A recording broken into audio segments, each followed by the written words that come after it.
Your monthly commission invoice is calculated based on your guests' departure dates from the previous month. This invoice is based on all active bookings in your extranet. So remember to make any changes to bookings as soon as you know about them, as this affects the amount of commission you're charged. You have up to 48 hours after the check-in time to modify the reservation. To modify a reservation, first click on the Reservations tab.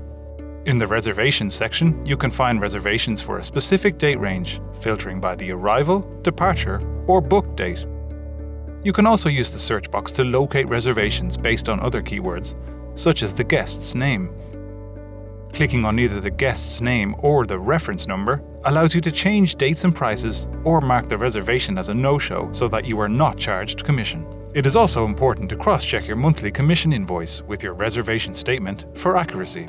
You can find your reservation statements by clicking on the Finance tab, followed by the Reservation Statements button.